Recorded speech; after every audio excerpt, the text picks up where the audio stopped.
안녕하세요. 쌀쌀하게 추운 날씨에 어묵 국물 한 잔 생각나는 밤입니다. 새해가 오면 다들 무엇이 제일 먼저 생각나시나요? 저는 가족의 품이 가장 먼저 생각이 난답니다. 지금은 60대 중반을 넘겨 후반을 향해 달려가고 있는 산전수전 다 겪은 할머니지만 아직도 화가 날 일이 남아있다는 사실이 참 믿기가 어렵네요. 이제는 웬만한 감정에 오르락내리락 하지 않는 초월적 상태라고 생각했는데 몇 해 전 저와 남편에게 아주 기가 막힌 일이 있었습니다. 제 입으로 말하기 창피하고 얼굴에 침 뱉는 것 같아서 친구들에게는 말도 못한 일이네요. 어디서든지 제 사연이 퍼져서 이 일을 당사자들이 부끄러워하고 진심으로 반성하길 바라보면서 한자 한자 억눌린 글을 써보겠습니다. 저에게는 남들처럼 아들 하나 딸 하나 그리고 제 배 아파 낳은 딸은 아니지만 누구보다 소중한 막내딸이 하나 더 있습니다.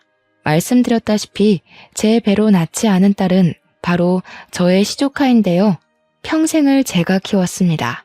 우리 남편에게는 나이 차가 얼마 나지 않는 남동생이 하나 있었습니다. 저희가 결혼하고 다음 해에 바로 시동생이 결혼식을 올렸으나 저희가 애를 둘 낳고 초등학생이 될 때까지 키우는 동안 시동생네는 아이가 생기지 않아 힘들어 했었습니다. 그래도 장남인 남편이 아들을 낳았고 2년 뒤에 딸도 하나 낳아서 시부모님께서 시동생네에게는 아이를 닥달하진 않으셨었죠. 점차 커가는 우리 아이들을 보면서 동서는 각고의 노력을 했습니다. 저에게 울면서 형님, 저도 아이를 낳고 싶어요 했던 적도 있었네요. 다시 생각해도 참 가슴 아픕니다. 시동생 부부는 결혼한 지 7년 만에 겨우겨우 임신에 성공했고 혹시라도 애가 잘못될까 가슴 졸이며 10개월을 품었습니다. 그리고 아이를 낳은 지 겨우 100일이 지났을 무렵 음주운전 차량과 사고가 크게 나는 바람에 시동생과 동서는 그만 세상을 떠나고 말았습니다. 저와 남편이 얼마나 장례식장에서 울었는지 모르겠어요. 허망하게 아기만 남겨두고 떠나는 그들이 눈이나 제대로 감았을까 싶었습니다. 하나뿐인 조카이기도 하고 시댁에서는 막둥이 아기를 고아원에 차마 맡길 수 없었던 터라 저에게 눈물로 읍소했습니다. 친자식과 다를 거 알지만 부탁할 사람이 저밖에 없다며 제가 품어주기를 바라셨습니다. 시부모님은 이미 노쇠하신 몸이었고 아이 키운 지도 오래됐다며 저에게 염치불고하고 부탁한다고 하셨어요. 시동생 부부가 얼마나 각고의 노력 끝에 얻은 아이인지 저도 옆에서 지켜보았기에 차마 거절할 수 없었습니다. 그 갓난아이가 혼자 고아원에서 어찌 자랄 수 있겠습니까? 핏줄이 뻔히 살아있는데 사람의 도리로서도 절대 그렇게 보내면 안 되는 거죠. 그래서 저는 제가 품기로 했습니다.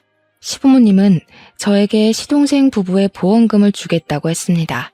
더군다나 상대방의 음주운전 과실로 인한 사고였기 때문에 합의금까지도 저에게 주시겠다고 했습니다. 당시에는 음주운전 처벌이 지금처럼 강하지 않았던 시기였기에 애매한 집행유예보다는 합의금이라도 든든하게 챙기는 게 낫다는 이야기까지 있었죠. 이것저것 계산을 해보니 조카의 몫으로 떨어지는 보험금이며 합의금이 어마어마하긴 하더라고요. 물론 돈 때문에 아이를 맡겠다고 한 것은 아니었지만 상황이 조금 그랬습니다. 하필이면 IMF가 지나간 자리에 타격이 컸고 남편의 사업이 몇 년째 매우 힘든 상태였었습니다. 우리 아이들 먹일 반찬을 준비하는 게 여의치 않을 정도로 힘든 살림을 꾸리고 있었기 때문에 저는 더더욱 그 돈이 필요하기도 했어요.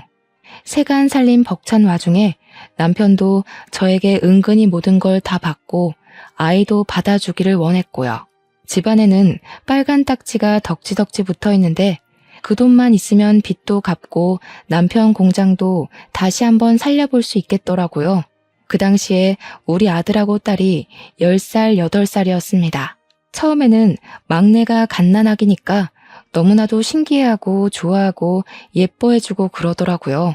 물론 클 대로 큰 아이들이었기에 막내가 조카라는 걸 인지는 하고 있었지만 앞으로 함께 살 막내 동생이다 하니 잘 받아들여줬어요. 하지만 나이 차이가 워낙 있고 점점 커갈수록 삐걱거림이 심해지기 시작했습니다. 평생 화목할 것 같았던 우리 집에 아이들의 사춘기가 찾아오면서부터 금이 생기기 시작했어요.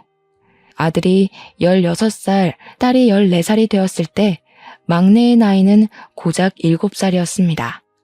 그때 우리 애들은 사춘기로 열병을 심하게 앓을 때였고 우리 막내는 아무것도 모르고 아들과 딸에게 들러붙어 놀아달라고 떼를 썼어요. 예민했던 자식들은 막내를 무시하거나 방문을 쾅 닫고 들어가기도 하고 울고불고 떼쓰면서 놀아달라는 막내에게 넌 내 동생 아니야 이런 소리까지 서슴없이 했습니다. 아들은 나쁜 친구들과 어울려 다니며 담배 냄새를 풍겼고 딸은 그 나이에 벌써 화장을 하고 다니며 바깥을 싸돌아다녔어요. 저는 자식들을 엄청 혼냈지만 그때마다 아이들은 자기들의 잘못은 하나도 모르고 뭐 틀린 말 한 것도 아니지 않냐며 저에게 대들었습니다. 남매 둘이 어찌나 똘똘 뭉쳐서 어린 막내를 괴롭히던지 마음으로 품은 자식이라지만 막내도 내 새끼처럼 생각하며 키웠는데 첫째와 둘째가 그러니 너무나도 속상하더라고요. 아무리 혼내봐야 말을 듣지도 않고 제 속만 답답하고 열불이 터지기 일보 직전이었죠. 막내에게만 못되게 구는 게 아니라 저와 남편에게까지 못되게 굴다 못해 학교에서도 맨날 문제만 일으켰거든요. 막내 돌보기도 바쁜데 다 큰 녀석들이 매번 학교에서 선생님의 연락을 받게 하니까 점점 저도 지치게 되었습니다. 그나마 다행인 건 남편의 사업이 다시 순항을 이루고 있었다는 것이었습니다. 보험금과 합의금으로 받은 돈으로 사업을 다시 일으킬 수 있었습니다. 그 당시 억 단위 돈의 위험은 정말 상당했거든요. 공장이 다시 굴러가기 시작하면서 남편은 중국 쪽에 있던 모든 자본을 동남아로 돌리기 시작했습니다. 그때만 해도 동남아의 인력은 거의 무시당하는 쪽이었는데 우리 남편은 동남아의 인건비가 저렴하다는 걸 일찌감치 깨닫고 사업을 우회한 거죠. 몇 년 뒤 중국 공장의 자본금이 올라가면서 인건비도 오르고 중국 정부에서 외국 그룹이 본인들의 공장을 점령한 걸 막은 적이 있었습니다. 다들 휘청하고 동남아 쪽으로 그제야 눈을 돌릴 때 이미 남편의 공장은 튼튼하게 자리를 잡은 다음이었습니다. 그러다 보니 대기업 하청도 받게 되고 점점 부가 쌓여가기 시작했어요. 저희는 제일 먼저 이사를 했습니다. 아이들이 크기도 했고 둘째 딸과 막내가 같은 방을 쓰는 게 불편해 보였거든요. 각자에게 방을 줄 수 있는 큰 평수의 방이 필요하다고 생각해서 남편과 상의 끝에 꽤 학군이 좋은 동네로 큰 평수의 집을 찾아 이사를 하게 되었습니다. 남편과 저는 그런 부를 쌓을 수 있었던 것이 모두 막내의 덕분이라고 생각하면서 살았습니다.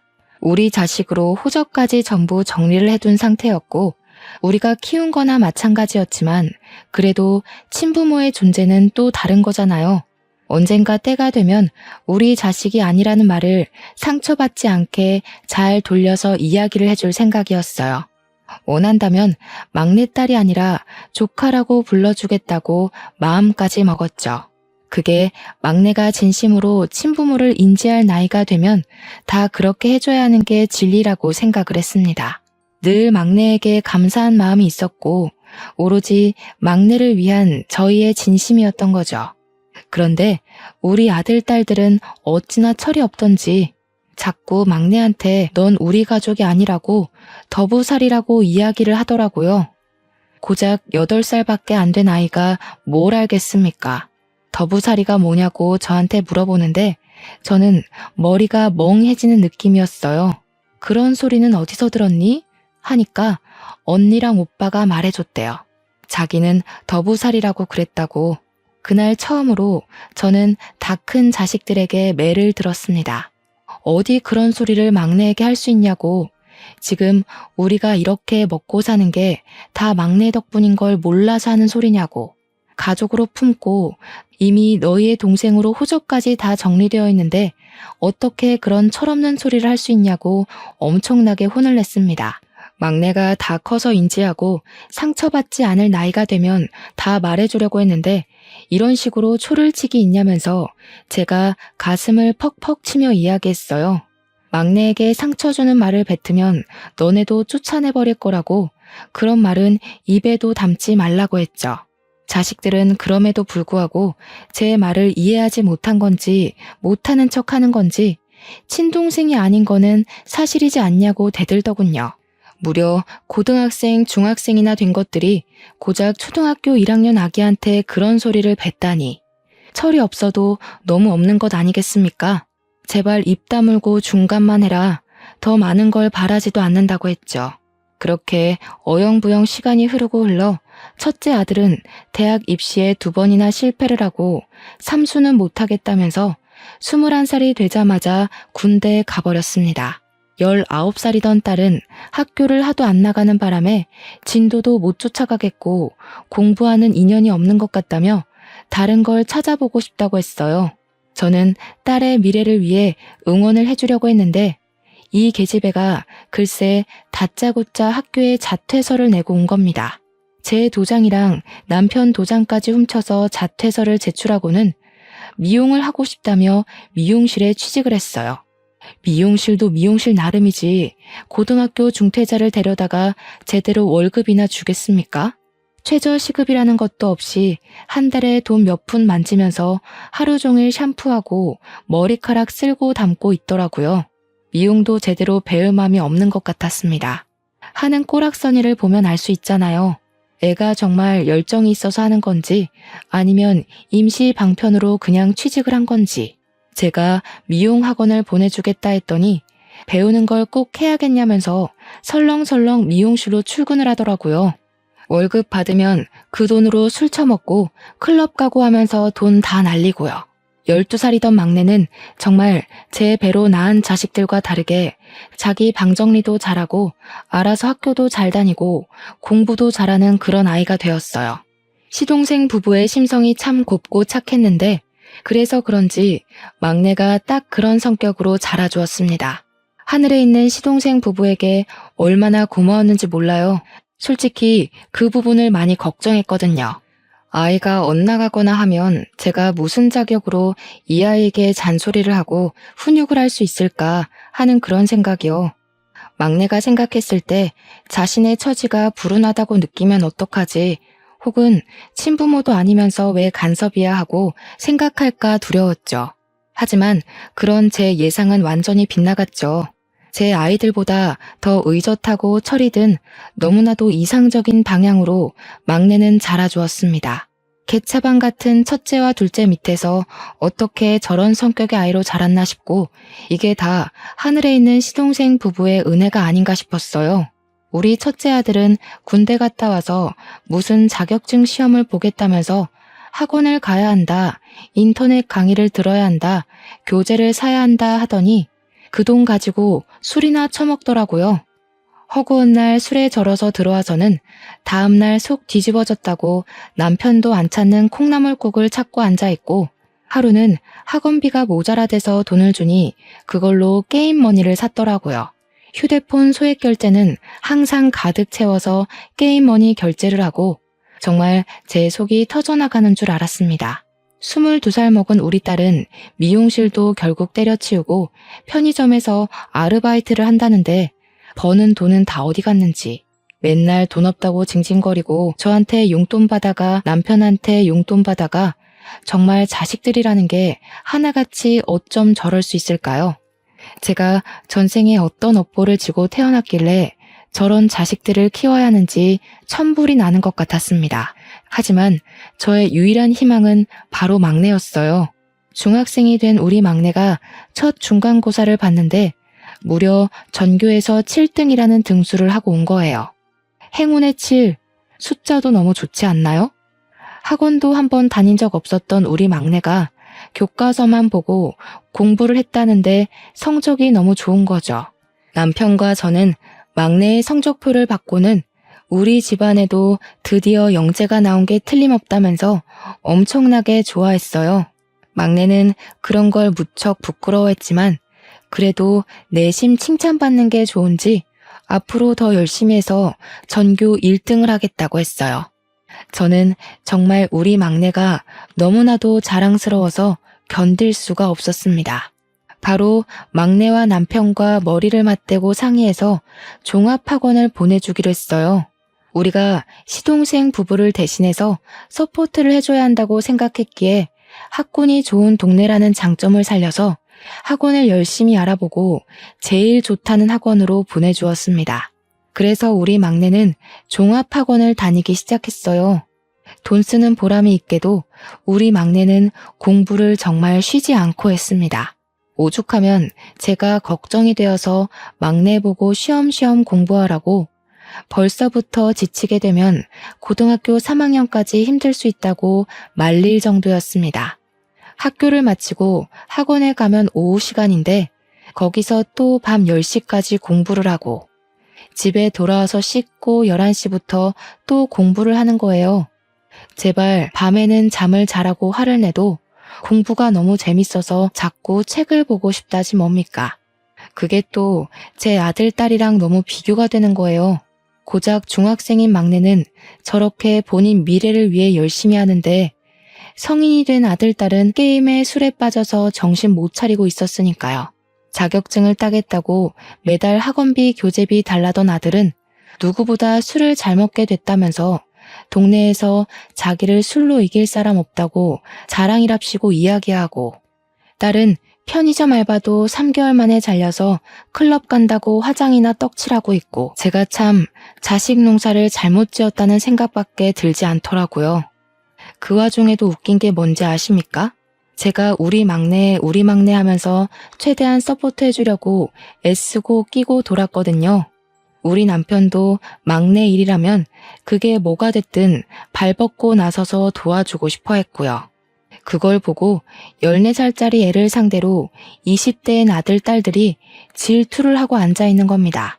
애가 공부를 늦게까지 하다가 밤 10시가 다 되어 집에 돌아왔는데 아들이랑 딸이 둘 다 술을 처먹고 와서는 집에서 고성방가를 지르고 떠들고 난리도 아닌 거예요. 제가 보다 너무 한심하고 짜증이 나서 우리 막내 공부해야 되니까 조용히 하라고 했어요. 그 시간에 돌아와서 간단하게 간식 먹고 새벽까지 공부를 하는 걸 잘 알고 있었으니까요. 그랬더니 자식놈들이라는 게 짜증 좀 냈다고 둘 다 눈에 불을 켜고 엄마 하고 냅다 소리를 지르는 게 아니겠어요?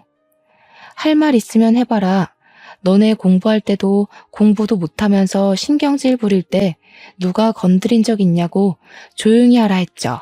그러니까 아들이 엄마 진짜 자식들이 누군데 너무한다 이러는 게 아니겠어요? 우리 막내도 엄마 하고 부르는 소리에 놀라서 나오고 남편도 방문 열고 쳐다보고 있었는데 아들이랑 딸이 술에 취해서 할 말 못할 말 구별 못하고 막 뱉는 겁니다. 우리가 친자식이지 누가 보면 막내가 친자식인 줄 알겠어. 주워온 게 누군데 우리한테 그래? 이러면서 막내는 우리 가족이라고 하긴 애매하지 하면서 둘이 난리가 난 거예요. 제가 너무 당황해서 조용히 하라고 소리를 막 질렀죠. 그랬더니 아들이 피식피식 웃으면서 놀래서 눈 동그래진 막내한테 맞잖아. 아무리 싸고 돌아도 엄마 배로 낳은 자식 아니잖아. 이러는 거죠. 막내한테 대놓고 딸은 우리 엄마 아빠한테 평생 감사하고 살라고 고아원 갈 뻔한 거 걷어준 거야. 알아서 잘하라고 하는 거예요. 저는 정말 하늘이 무너지는 기분이었습니다. 우리 막내가 먼저 물어보거나 혹은 막내가 모든 걸 다 이해할 수 있는 시기가 되면 이야기해 주려고 했던 건데 이제 막 사춘기가 올 아이한테 그런 소리를 하니까 제 가슴이 다 쓰라린 기분이었어요. 근데 그때 가만히 듣고 있던 남편이 고개 숙이고 아무 말 못하고 옴짝달짝 못하는 막내가 가슴 아팠는지 애들에게 큰 소리를 냈습니다. 너네 지금 뭐더라는 거야? 하면서 남편이 일부러 쿵쾅거리면서 나오니까 그래도 지 아비는 무서워하는 애들이 우물쭈물 하더라고요. 다 큰 자식들이 저렇게 생각이 없어서 되겠어? 너네가 아주 등 따뜻하고 배부르고 부족함 없이 사니까 그딴 소리를 하지. 너네 아주 꼴도 보기 싫다. 당장 나가서 너희들끼리 살아봐. 남편이 강경하게 나오니까 애들도 꿀먹은 벙어리 되고 막내만 어쩔 줄 몰라 하는데 제가 막내 옆으로 가서 손을 꼭 잡아주었어요. 제가 막내 편을 들듯이 행동하니까 딸이 또 선을 넘더라고요. 어떻게 친자식을 내쫓을 생각을 할 수 있냐면서 저랑 남편이 늙으면 누가 돌볼 것 같냐고 검은 머리 짐승은 키우는 거 아니라잖아 하면서 이야기하는데 도대체 편의점 알바 3개월도 못 채우고 잘린 주제에 누가 누구를 돌본다는 말입니까? 제가 진짜 어이가 없어서 헛웃음을 픽 하고 흘렸어요. 제 딸이지만 정말 말도 얄밉게 하고 우리 막내 가슴을 후벼 파지 못해서 안달난 사람처럼 굴더라고요. 그러더니 아들이 그러더라고요. 막내를 가리키면서 어차피 막내는 친자식 아니라서 유산 상속도 못 받는 거 아니냐고요. 상속도 못 받을 건데 제가 잘 된다고 저랑 남편을 책임지고 살겠냐고 친자식부터 챙기라고 그 말하는데 남편 얼굴이 정말 새빨갛게 달아올랐어요. 화가 머리 끝까지 났다는 표식이었습니다. 그래, 너네 이제 성인이니까 너네도 스스로 벌어서 스스로 살아라. 언제까지 우리가 너네 책임지고 데리고 살 수는 없지 않겠냐. 우리 집이 지금까지 먹고 살 수 있었던 기반이 되어준 것도 다 막내 덕분이다. 내가 할머니한테 다 들었어. 돈 때문에 막내 맡은 거라며. 제가 막내가 오해할까 싶어서 바로 아니라고 정정을 했어요. 돈 때문에 막내를 맡는다는 게 말이 되냐? 애 하나 키우는 게 고작 돈이면 다 되는 줄 아냐고. 얘가 얼마나 귀한 딸인 줄 아냐고 했어요. 그러니 딸이 자기는 귀한 딸이 아니라서 아무것도 안 해주냐고 하는데 도대체 제가 뭘 안 해줬다는 건지 어이가 없더라고요. 그래서 딸한테 그랬죠. 너 하고 싶다는 거 한 번도 안 시켜준 거 없다. 미용실에서 일할 때도 미용학원 다니라고 몇 번을 이야기하지 않았냐고. 그랬더니 미용은 자기가 하고 싶었던 게 아니래요. 저는 막내를 끌어안고 이야기했습니다.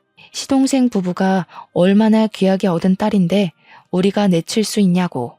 우리 핏줄인데 고아원에 버리는 게 말이 되냐고. 그 말을 하는데 제 눈에 정말 눈물이 차오르더라고요. 물론 막내 덕분에 시동생의 보험금 덕에 우리 집 공장이 일어선 건 부정하지 않겠다고 하지만 보이는 게 전부가 아니라고 했습니다. 막내는 모든 걸 한꺼번에 알게 된 충격에 울고 있었어요. 닭똥 같은 눈물이 뚝뚝 떨어지는데 정말 제 가슴이 찢겨나가는 기분이었습니다. 그걸 보는 남편도 똑같은 마음이었는지 자식들에게 정말 엄청나게 화를 냈습니다.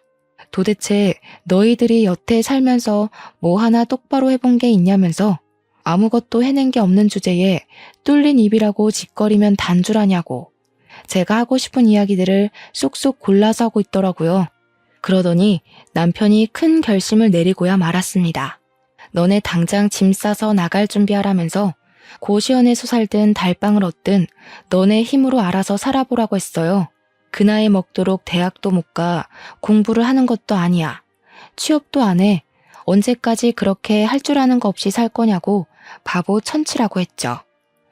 그러니 큰아들이 자기는 공장 물려받으면 되지 않냐고 하고 딸은 엄마 아빠가 유산 남겨줄 건데 뭐가 문제니요? 저와 남편은 정말 머리를 얻어맞은 듯한 충격이 들었습니다. 아무리 화려한 학창 시절을 보냈다고 해도 저렇게 당당하게 유산 타령을 할 거라고는 생각도 못했어요. 아직 50대 초반인 부모한테 유산을 운운하다니요.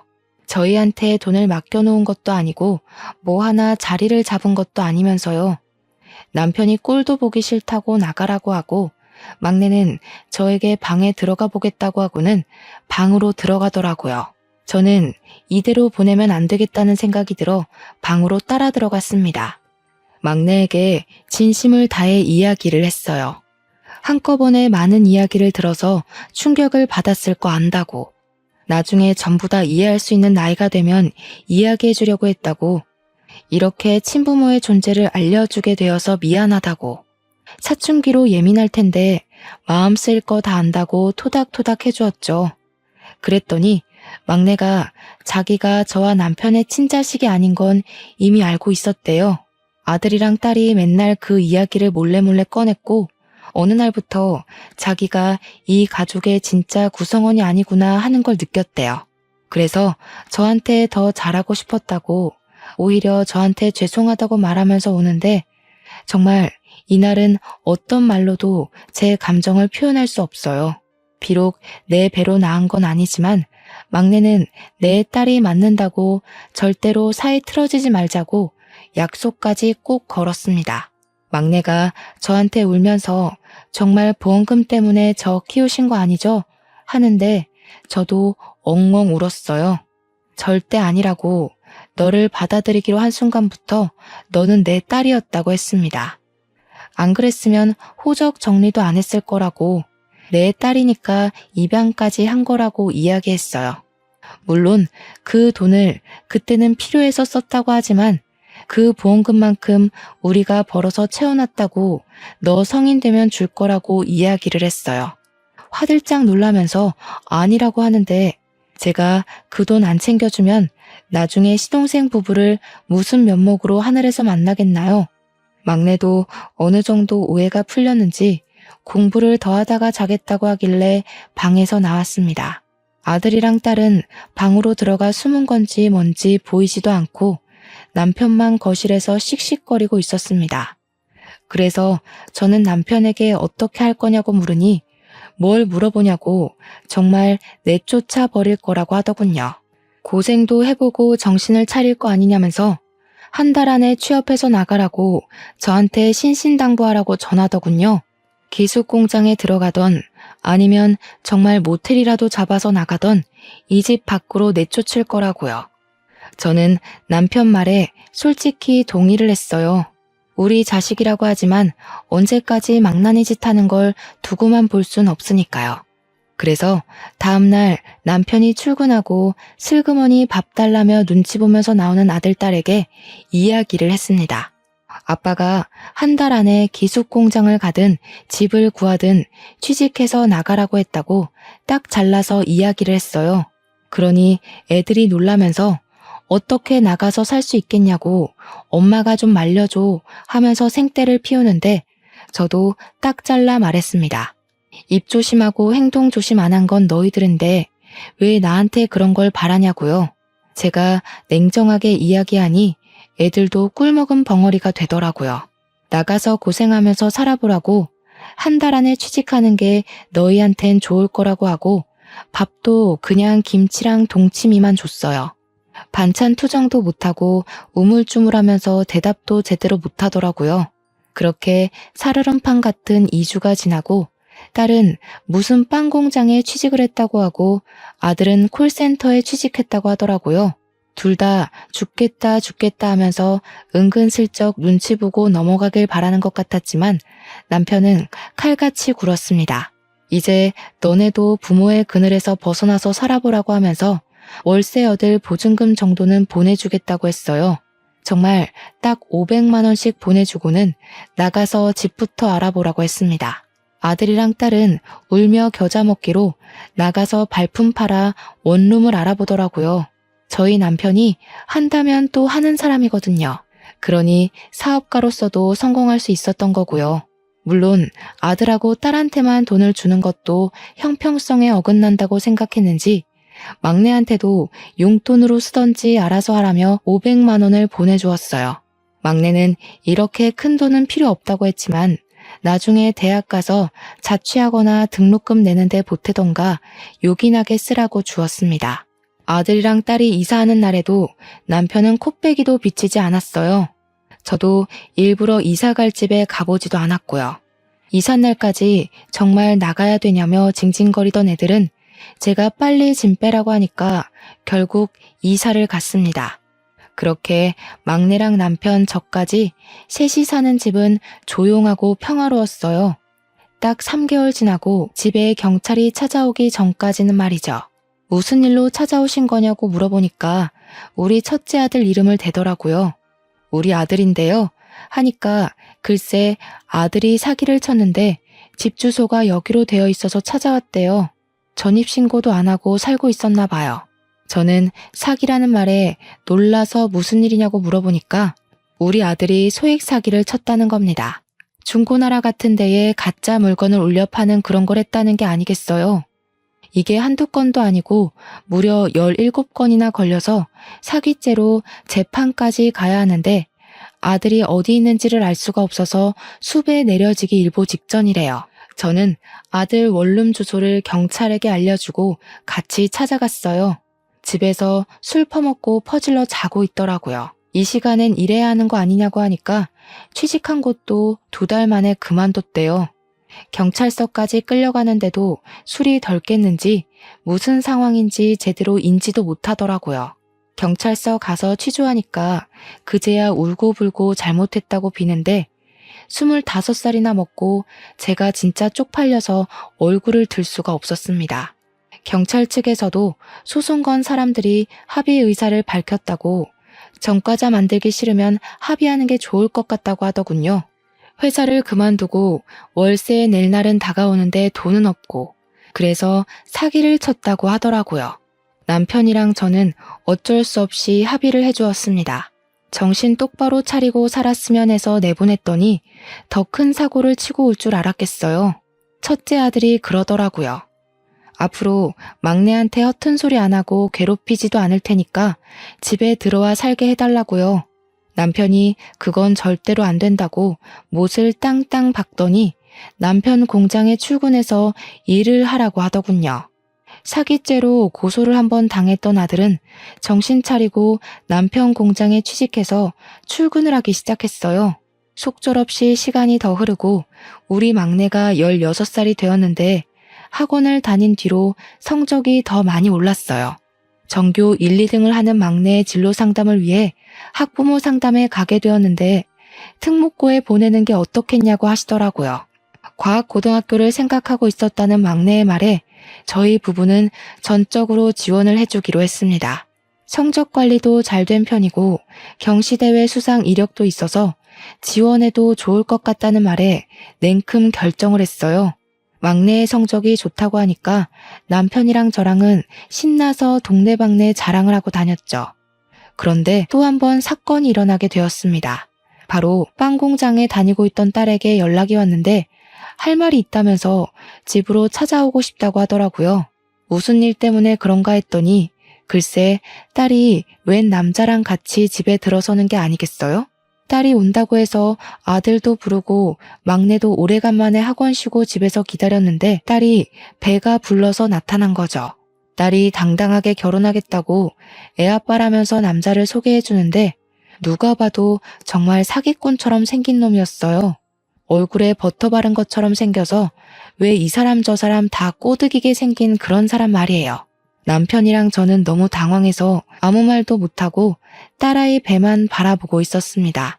오죽하면 아들이 딸한테 머리에 총 맞은 거 아니냐고 막말을 하는데도 아무 소리 못하고 있었어요.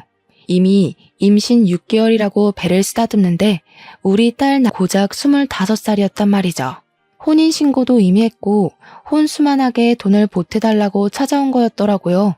알고 보니 빵 같은 공장에 다니고 있었던 남자였고 살림 차린 지도 1년이 넘었다고 했어요. 공장에 들어가서 얼마 안 되어 사귀게 되었고 바로 동거를 시작했다면서 남자 쪽에 인사는 드렸냐고 하니까 고하래요. 시부모도 없으니 얼마나 좋냐면서 철없이 구는데 목덜미 잡을 뻔했습니다. 결혼식도 안 할 거라면서 1억만 보태주면 살림이 좋아질 것 같다고 애도 태어날 거니까 돈 좀 달래요. 결국 남편이 딸에게 1억을 해주겠다고 했죠. 그랬더니 이번에는 아들이 거품을 물고 달려드는 게 아니겠어요? 왜 딸만 1억을 해주냐고 자기도 1억 해달라고요. 남편이 딱 잘라서 너 결혼할 때 1억 해줄 테니까 입 다물으라고 했어요. 그러니 자기도 여자친구 있다면서 결혼하겠다는데 진짜 주둥이를 확 찢어버리고 싶었네요. 시간이 더 지나고 딸은 출산을 했고 막내의 입시 준비는 점점 끝을 향해 달려가고 있었습니다. 당연하게도 우리 막내는 과학고등학교에 당당하게 합격을 했어요. 집 근처에 있는 학교라서 기숙사에 들어갈 필요도 없었고 정말 너무 행복했습니다. 저는 딸의 몸조리를 도와주면서 지냈고 시간이 흘러 막내는 3년간 좋은 성적을 유지해 국내에 있는 제일 좋은 대학에 떡하니 수시 합격을 했어요. 우리 막내가 대학생이 되었을 때 아들도 결혼을 했고 약속했던 대로 1억을 지원해 주었습니다. 그렇게 별탈 없이 몇 년이 더 흐르고 아들도 애를 하나 낳았고 딸은 이후에 하나 더 낳아서 둘을 키우며 살고 있었습니다. 막내는 대학 졸업반이 되었고요. 그때 저희 시모가 노화로 돌아가시게 되었어요. 병도 없이 무탈하게 눈을 감으셔서 남편과 저는 호상이라고 생각했죠. 당연히 자식들 모두 빈소를 지키고 있었는데 둘째 날 저녁에 막내가 저한테 슬쩍 오더니 할 말이 있다는 겁니다. 뭐냐고 물어보니 아들이랑 딸이 부조금 넣는 함에 손을 넣어서 돈 봉투를 빼는 걸 봤대요. 에이 설마 하면서도 제 자식들이 그동안 해온 게 있으니까 제가 차마 믿지를 못하겠더라고요. 그래서 그날 밤에 남편이랑 같이 돈 봉투랑 방명록을 확인하기 시작했어요. 정말 말도 안 되게도 돈이 비더라고요. 한두 푼도 아니고 꽤 많은 봉투가 사라진 겁니다. 아들, 딸 불러다가 추궁했더니 막내가 진짜 도움이 안 된다면서 그걸 그 사이에 가서 일렀냐고 성질을 팍 부리는데 기가 막혔습니다. 아들이 당당하게 우리가 돈이 좀 없어서 썼어요. 어차피 할머니 죽은 마당에 이거 다 우리 거잖아 하는데 남편이 아들 뺨을 짝소리 나게 때렸습니다. 네가 사람이냐면서 소리를 치는데 아들은 자기가 맞은 것만 억울해하고 뭐가 잘못된 건지를 모르더라고요. 꼴도 보기 싫으니까 꺼지라고 하니까 아들이랑 딸이랑 주섬주섬 짐 챙겨서 나가더라고요. 결국 막내만 저희 부부와 같이 시모에 가시는 길 끝까지 함께 지켜보았습니다. 발인 때도 이 핑계 저 핑계 대면서 아들이랑 딸은 나타나지 않았어요. 남편은 참 많은 생각이 드는 것 같아 보였지만 저는 아무 말도 보태지 않았습니다. 자기들도 부끄러우니까 차마 못 나타난 거겠지 하면서도 어쩜 네 배로 낳은 자식들이 저 모양일까 싶었죠. 남편도 저한테 우리 그냥 아들이랑 딸 없는 셈 치고 살자고 하는데 저는 그냥 끄덕였어요. 아들은 남편 공장에서 일하고 있었지만 생산 라인 쪽이라 남편이랑 크게 부딪힐 일 없는 쪽이었거든요. 사위도 결국 빵 공장에서 돈벌이가 안 된다며 남편 공장에서 일을 하곤 있었지만 남편은 신경 안 쓰겠다고 했어요. 애들이 커가는데 월급이 너무 적다며 남편 공장으로 취직을 한 거였어요. 그런데 이따위로 굴면 나중에는 결국 공장까지 넘볼 것 같은 겁니다. 그래서 남편과 저는 미리 약속을 했어요. 나중에 우리가 늙어서 공장을 돌보지 못할 때가 오면 전문 경영인을 두자고요. 아들과 사위도 믿음이 가질 않더라고요. 공장에 상주하는 직원이 몇인데 그 치들에게 공장을 맡기겠습니까? 시간이 흐르고 흘러 저희 나이가 65살이 되었습니다. 그때쯤 우리 막내가 박박 우겨서 남편과 저는 머리부터 발끝까지 건강검진을 받기로 했어요. 나이가 들면 어딘가 고장나기 마련이라고 더 늦어서 하면 큰 병으로 갈 수 있으니 지금 빨리 하자고 난리를 쳐서 검사를 받았는데 글쎄 우리 남편 머리에 혹이 하나 있다고 하는 겁니다. 머리뼈 가운데에 있는데 위치가 좋지 않아서 조직 검사를 해보는 게 좋겠다고 했어요. 우리 부부는 너무 놀라서 말이 나오지가 않았죠. 뇌암일 수도 있다고 하는데 누가 겁을 먹지 않을 수 있겠습니까? 그래서 일단 조직검사 결과가 나와봐야 알 수 있지만 수술 방법도 알아보고 했어요. 위치도 크기도 별로 좋진 않지만 악성이 아닐 경우에는 약만 먹어도 크기가 줄어들 거라고 했습니다. 막내가 결과가 어떠냐고 물어보길래 아들, 딸, 며느리, 사위, 손주들까지 싹 불러서 밥이나 함께 하자고 운을 뗐습니다. 북적북적하게 모인 자리에서 넌지시 이야기를 꺼냈어요.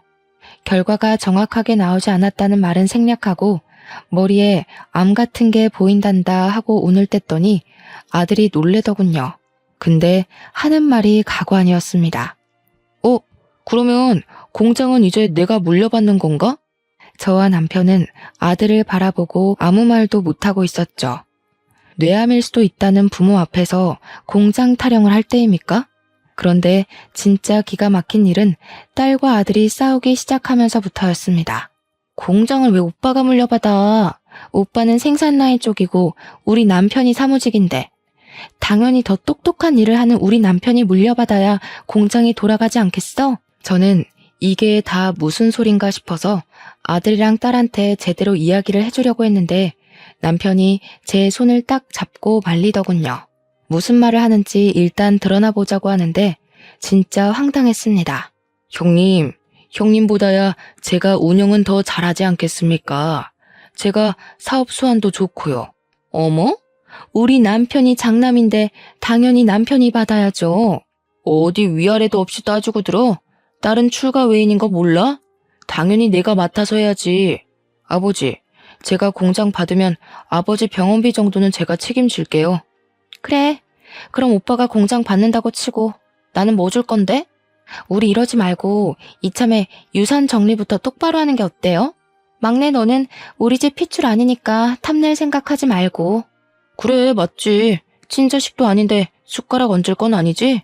공장은 일단 내가 갖고 너네는 군산에 있는 땅 가져가고. 그럼 지금 어머니 아버지 사는 집은 어떻게 처리하지? 남편이 부들부들하면서 한 소리 하려고 하는 순간 막내가 벌떡 일어나서 소리를 쳤어요. 야, 이 버러지 같은 새끼들아! 이러는데 우리 막내가 30살 먹도록 저는 정말 저런 소리 하는 걸 처음 들어봤습니다. 항상 저나 남편, 아들, 딸에게 존댓말을 쓰던 막내가 욕을 하다니요. 검은 머리 짐승 운운할 때는 언제고. 누가 지금 짐승짓 하는지 잘 생각해봐. 어떻게 아버지 아프시다는데 그런 소리를 할 수 있어? 그리고 따지고 보면 그 공장 우리 친부모님 덕에 일어난 거라 지분은 내가 제일 많거든요. 받을 생각도 없지만 언니 오빠가 이런 식으로 굴면 내가 권리 주장하지. 어떻게 부모 앞에서 유산 나눌 이야기를 해. 정말 속 시원하게 다 질러주니까 우리 남편도 그제야 이야기를 하더군요. 내가 암 같은 거라고 했지 암이라고는 안 했다. 죽을 병 걸린 것도 아니고 너네가 얼마나 돈 욕심을 내는지 내 아주 잘 알았다. 막내 말대로 권리는 막내한테 있으니까 김칫국들 마시지 말고 너네 한 푼도 안 줄 거다. 막내랑 상의해서 사회에 기부를 하든지 할 게야. 막내야, 가자. 아들, 딸, 사위, 며느리 할 거 없이 당황해서 하는데 막내가 짐 챙겨서 일어나자고 하더군요. 나가는 뒤통수에 대고 변명을 막 늘어놓는 애들 무시하고 막내랑 집으로 왔습니다. 못 볼 꼴 보여서 미안하다 하니 막내가 아니라고 암 아니라서 다행이라고 하더군요. 저희는 막내와 상의해서 공장을 정리하고 전문 경영인을 두기로 했어요. 원래 병이라는 게 다 스트레스로 인해 생기는 거니까요. 아들, 딸이 모르고 있지만 남편과 제 명의의 상가 건물이 2채가 있었는데 그걸 막내에게 증여하기로 했습니다. 우리 노후 자금 제외하고는 막내의 연구실이랑 부모 없이 힘들게 지내는 아픈 환우들을 위한 사업체에 기부하기로 했어요. 우리가 모든 걸 정리한 걸 알고는 몇 개월 뒤에 아들이랑 딸이 찾아와서 화도 내고 울고 불고 빌고 난리를 쳤지만 저희는 내쳤습니다. 공장에 새 경영인이 들어오고 일부 감사를 진행하면서 아들이랑 사위가 그동안 뒷돈 해먹은 게 다 걸려서 고발당하고 쫓겨났더라고요. 그 후로 3년이 지난 지금까지도 도와달라고 찾아오고 막내를 통해 연락이 오는 듯하지만 저희는 안 보고 살고 있습니다. 막내도 좋은 사람 만나서 결혼을 했고 약속대로 결혼 자금과 시동생 부부가 남겨주었던 보험금도 돌려주었습니다. 지금은 막내만 보고 살고 있습니다. 내 배로 낳은 자식은 아니지만 마음으로 키운 자식이 친자식보다 더 낫더라고요. 저희를 위해 마음을 써주는 우리 고운 막내가 앞으로도 오래오래 행복하게 살았으면 좋겠습니다.